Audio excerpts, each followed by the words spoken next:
आओ बढ़े। It's time to grow bigger and better. It's time to make progress. It's time to achieve big. यीशु ने कहा कि तुम्हारी ज्योति इतनी चमके कि लोग तुम्हारे जीवन को देखकर परमेश्वर की महिमा करें। Let's get ready to move forward in life. परमेश्वर चाहता है कि आप आगे बढ़ें। रुकी हुई अवस्था में कभी भी परमेश्वर की महिमा नहीं होती। ये प्रोग्राम परमेश्वर के द्वारा अभिषेक है आप सबको आगे बढ़ाने के लिए। आओ बढ़े। Praise the Lord. यीशु के सुंदर, महान और भव्य नाम में मैं पास्टर प्रेस आज फिर से आप सबका स्वागत करती हूँ इस सुंदर समय में जब हम हमारे परमेश्वर के जन पास्टर जायन के द्वारा परमेश्वर के वचन, ज्ञान और योजना में आगे बढ़ाए जाएंगे। बाइबल इब्रानियों के 4:12 में हमें बताती है कि परमेश्वर का वचन दोधारी तलवार के समान है, एक्टिव है और जीवंत है।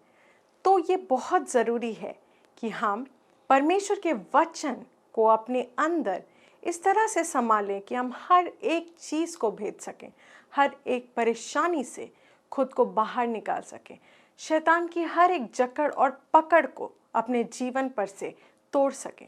Praise the Lord. परमेश्वर का वचन सही मायने में छुटकारे को लेके आता है और आज पास्टर जायन आपको परमेश्वर के वचन से सही ज्ञान और नीतियाँ सिखाएंगे। मैं आपसे आग्रह करना चाहूँगी कि अपने पूरे परिवार के साथ इस सेशन को आप देखें और वचन के ज्ञान में आगे बढ़ें और अपने जीवन में परमेश्वर के सुसमाचार को जीवंत रूप से, भव्य रूप से देखें। Praise the Lord. हालेलुया। आइए हम एक साथ मिलकर इस वक्त परमेश्वर के वचन के ज्ञान में बढ़ते हैं। आओ बढ़ते हैं। Pastor Zion. Transforming lives through the Word of God. Worth listening.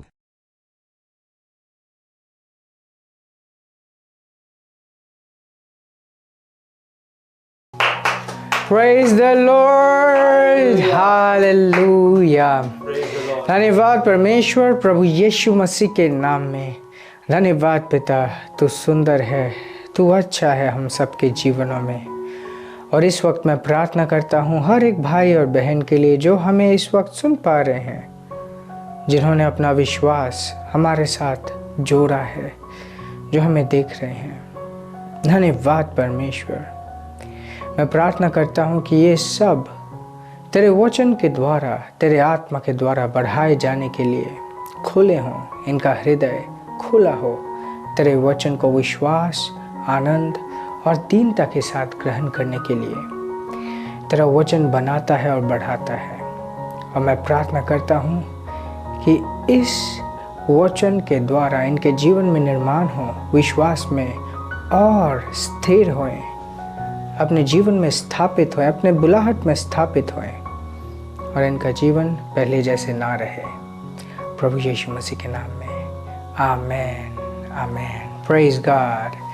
मैं आप सबको इस बहुत ही ख़ास और स्पेशल प्रोग्राम आओ बढ़े में स्वागत करता हूँ। हमारा यकीन है कि ये प्रोग्राम आशीषित है, अभिषेक है आप सबको बढ़ाने के लिए। एक बहुत ही स्पेशल सब्जेक्ट के ऊपर हम बात कर रहे हैं, the mystery of the cross, क्रूस का रहस्य। जब हम क्रॉस के बारे में जानते हैं, जब हम क्रॉस के बारे में सोचते हैं, ये सिर्फ प्रभु यीशु मसीह का मृत्यु नहीं था, परंतु इसके पीछे बहुत सारी चीज़ें, बहुत बड़े रहस्य थे। पिछले एपिसोड में हमने देखा कि जब वो क्रॉस पे था, उसने हम सब का स्थान लिया। और मोसेस के साथ हमने देखा कि जिस तरीके से मोसेस ने सांप को, ब्रास के सांप को उठाया था और जितनों ने उस ब्रास के सांप को देखा था वो चंगे हो गए थे, उसी तरीके से आज प्रभु यीशु मसीह के क्रॉस को हर एक व्यक्ति जो विश्वास करता है, देखता है, वे अपने जीवन में पाप के जजमेंट को पार कर लेते हैं, वे उद्धार पा लेते हैं। जब प्रभु यीशु मसीह क्रॉस पे थे, उन्होंने हमारा स्थान लिया। पाप का फल जो मृत्यु है, पाप का जो मेहनताना मृत्यु है, वो उसने अपने ऊपर लिया। और जब वो क्रॉस पे था, उसने हमारा स्थान लिया था। मतलब परमेश्वर की नज़र में हम जांचे जा रहे थे, हमारा जांच हो रहा था, हमारा जजमेंट हो रहा था, हमारा विचार हो रहा था मृत्यु के साथ। खैर, मृत्यु के बाद प्रभु यीशु मसीह दोबारा जी उठे और वहाँ से मसीहत की शुरुआत होती है। जब एक क्रॉस को हम देखते हैं, हम उस कुर्बानी को याद करते हैं जिसके वजह से ये संभव हो पाया कि हम अंधकार से निकालकर ज्योति के राज्य में ले आए जाने पाए। रिमेंबर, उसने हमें अंधकार से निकाला और हमें अपने अद्भुत ज्योति में वो लेकर आया है। एक स्क्रिप्चर, इनफैक्ट 2 स्क्रिप्चर्स मैं आपके सामने रखूँगा। रोमियो की पुस्तक 8:29, book of Romans chapter 8 verse 29, और ये कहता है, For whom he did foreknew, he also did predestinate to be conformed to the image of his Son, that he might be the firstborn among many brethren. अभी प्रभु यीशु मसीह के बारे में कह रहा है। यीशु मसीह जो परमेश्वर के छवि में था, वो पहलौटा बना बहुत भाइयों के बीच में। प्रभु यीशु मसीह पहलौटा बने बहुत सारे भाइयों के बीच में। वो कैसे पहलौटा बने? कौन से पहलौटे हैं वो पहला था जो मृत्यु से दोबारा जी उठा। और एक इसी के साथ मिलता जुलता स्क्रिप्चर, ताकि हम समझ पाए, इब्रानियों की पुस्तक 2:11 पढ़ेंगे। वो कहते, For both he that sanctifieth and they who are sanctified are all of one, for which cause he is not ashamed to call them brethren. वो कहते हैं कि जो साफ करता है और जो साफ हुए हैं, या तो ऐसे भी कह सकते हैं जो पवित्र करता है और जो पवित्र हुए हैं, दोनों एक ही से है। और इसलिए जिसने साफ किया है वो शर्मिंदा नहीं है उन सबको अपना भाई बुलाने के लिए। ये कह रहे कि प्रभु यीशु मसीह हमें अपना भाई मानता है। हम सब उसके नज़र में, प्रभु यीशु मसीह के नज़र में उसके भाई, उसके बहन हैं। Praise God. कुछ एक चीज़ मैं दिखाना चाहता हूँ। जब यीशु मरे, हम सब उसके साथ मारे गए। ये इस तरीके से हम समझेंगे, मान लो किसी एक व्यक्ति के पास कर्ज था और उसके भाई ने उसका कर्ज चुका दिया। तो जब उसके भाई ने कर्ज चुका दिया, जिससे कर्ज लिया था वो दोबारा उसके पास नहीं आएगा, क्योंकि उसके नज़र में उसने चुकाया या उसके भाई ने चुकाया, उसका अकाउंट क्लियर है। जो मृत्यु का कर्ज पाप की वजह से इंसानों पर था, वो प्रभु यीशु मसीह ने चुका दिया क्रॉस पे, और वो कर्ज अब समाप्त हो गया है, वो कर्ज अब खत्म हो गया है। Praise God. कि जिसने पवित्र किया और जो पवित्र हुए हैं, अब दोनों ही परमेश्वर से हैं। जब यीशु क्रॉस पे था, हम क्रॉस पे थे। जब उसने मृत्यु लिया, हम सब मारे गए। हम सब मारे गए, मतलब जो वो मरा, हम सब मरे। जब वो दोबारा जी उठा, मृत्यु को हराकर, पाप की कीमत चुकाकर जब वो दोबारा जी उठा, हम सब दोबारा जी उठे। Praise God. परमेश्वर के न्याय में, परमेश्वर के न्याय के नज़र में हम सब दोबारा जी उठे। और अब हम जो जी उठे हैं, हम परमेश्वर से जी उठे हैं, परमेश्वर की आत्मा के द्वारा जी उठे हैं। प्रभु यीशु मसीह जिस तरीके से जी उठे, जिस आत्मा ने प्रभु यीशु मसीह को मृत्यु से जिलाया, आज वही आत्मा हम में है।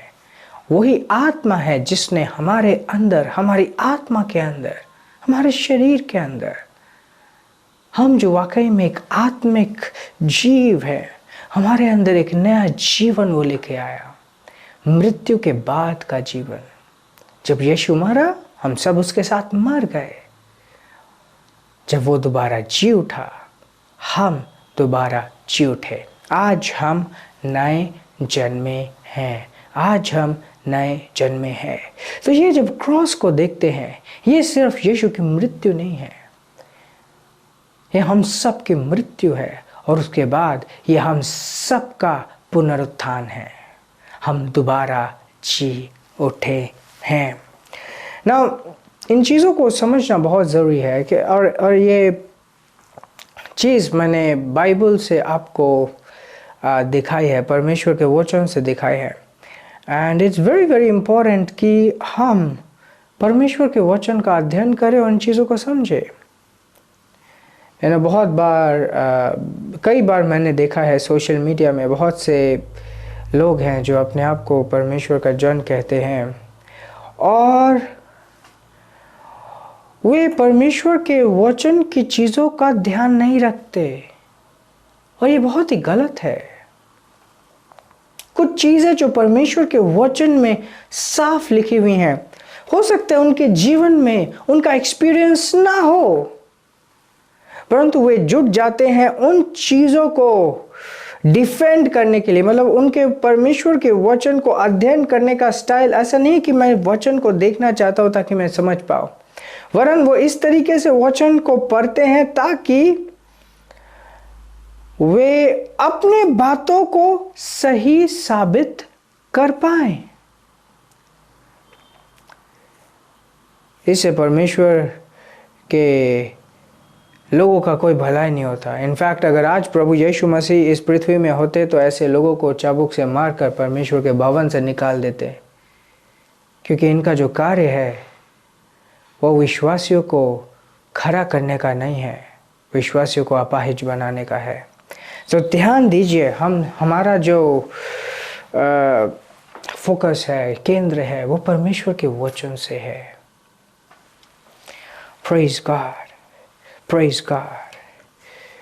आज हम परमेश्वर की संतान हैं और प्रभु यीशु मसीह हम सब का भाई है, हम सब का भाई है।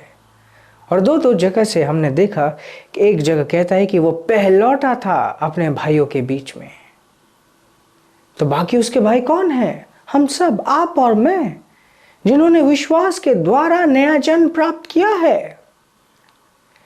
उसके बाद हम देखते हैं कि वो कहता है कि वो हमें भाई बुलाने से लज्जित नहीं है। अगर लज्जित नहीं है तो क्या है? गर्व है, गर्व के साथ हम उसकी महिमा है, हम उसकी महिमा है। आप अपने जीवन में कहीं भी हो क्यों ना, आप अपने जीवन में आपने कुछ भी क्यों ना किया हो, आपका जीवन सिर्फ आपके कार्यों से नापा नहीं जाता या आपके आज के अवस्था से नापा नहीं जाता। हो सकता है कुछ लोग हैं जिन्होंने अपने जीवन में बहुत घिनौने अपराध किए भी होंगे। हो सकता है आप में से कुछ लोग हैं जिन्हें लगता होगा कि मैं तो बहुत बदसूरत हूं। कुछ लोग हो सकते हैं जो कह सकते हैं अब तो मेरा जीवन बर्बाद हो गया है। मैं आपको बताना चाहता हूं कि आपका जीवन ना बर्बाद हुआ है, ना आपकी आज की दशा से आपके जीवन को नापा जा सकता है। आपके जीवन को अगर नापना है तो उसके नाप से नापे जिसने आपको इस पृथ्वी में वजूद दी है। परमेश्वर ने अपने पुत्र को नहीं बख्शा, उसने अपने पुत्र को इस पृथ्वी में कुर्बान कर दिया ताकि आपको वे अंधकार से निकालकर ज्योति में ले आए जाने पाए। Praise God. सो ये फर्क नहीं पड़ता आपका आज का क्या परिस्थिति है। ये फर्क नहीं पड़ता कि अब तक आपने अपने जीवन में क्या किया है, क्या सोचा है, क्या जाना है। It doesn't really matter. ये फर्क पड़ता है कि इससे फर्क पड़ता है कि उसने आपके लिए क्या किया, आपके लिए क्या कीमत चुकाई। आज वो आपको अपना संतान मानता है। परमेश्वर के संतान हो आप और प्रभु यीशु मसीह के भाई और बहन हो आप। Praise God, praise God, praise God. और एक वंडरफुल चीज जो इसमें मैं अभी जोड़ना चाहता हूं वो ये है कि आप परमेश्वर से जन्मे हो। आप पिता परमेश्वर नहीं हो परंतु परमेश्वर की संतान हो। उसी के दैव्य स्वभाव में, उसी के दैव्य जाति में आप ईश्वर हो। Praise God. और ये बात पुराने नियम में और एक बार खुद प्रभु यीशु मसीह ने दोहराया कि आप ईश्वर हो। कैसे ईश्वर हो? सरल है। एक गाय को जन्म देती है। एक आम का पेड़ से आम ही निकलता है। एक मुर्गी अपने ही जाति में अंडे देती है और एक मुर्गी निकलती है।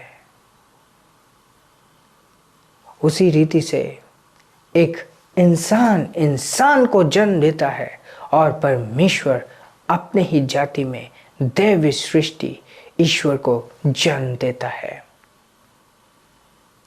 Praise God.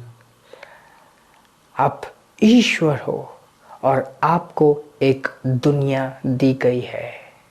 आप ईश्वर हो और आपको एक दुनिया दी गई है। हर एक व्यक्ति को एक अलग अलग दुनिया दी गई है और उस दुनिया में आप ईश्वर हो। अब जो आप नए जन्मे हो, पवित्र आत्मा से आपको भरा गया है। पवित्र आत्मा से आपको भरा गया है। अब जो आप नए जन्मे हो, पवित्र आत्मा आप में आई है।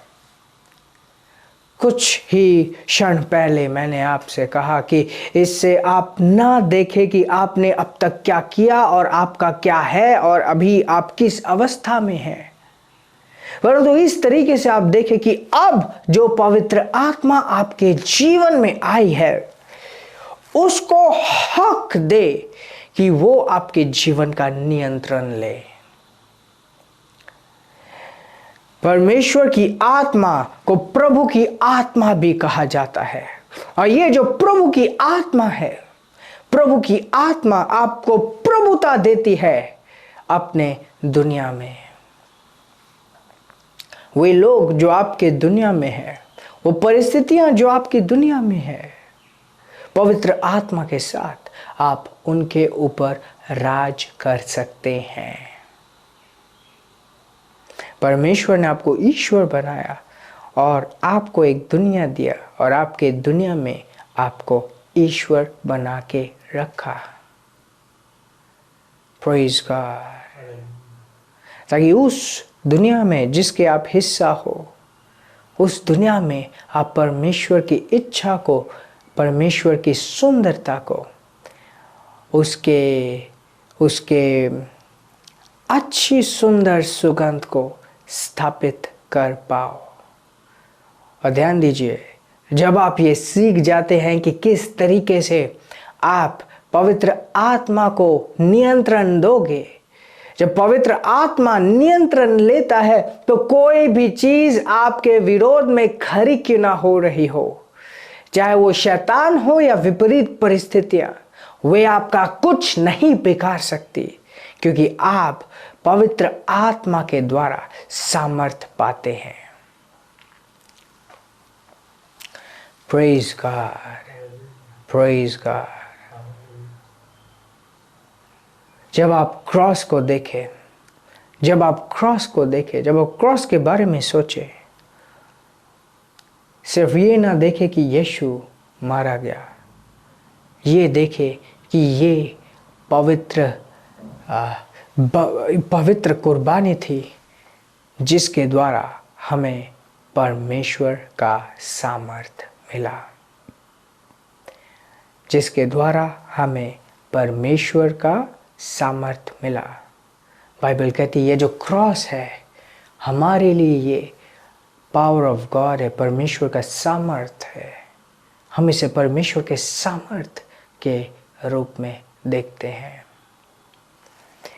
Praise God, praise God, praise God. मुझे यकीन है बहुत सारी चीज़ें आपने अलग तरीके से सुनी या समझी होंगी। अगर आप में से किसी के पास कोई प्रश्न है, आप मेरे YouTube चैनल में जा सकते हैं, सर्च कीजिएगा पास्टर ज़ायन, और कमेंट अभी एनेबल है। ऐसा बहुत से लोग होते हैं जिनके कमेंट्स डिसेबल्ड होते हैं, बट मेरे कमेंट्स एनेबल्ड है। वहाँ पे जाके अपने प्रश्नों को मेरे चैनल में पूछिए, और नेक्स्ट लाइव सेशन जो भी होगा मैं उन सारे प्रश्नों को लूँगा। Praise God.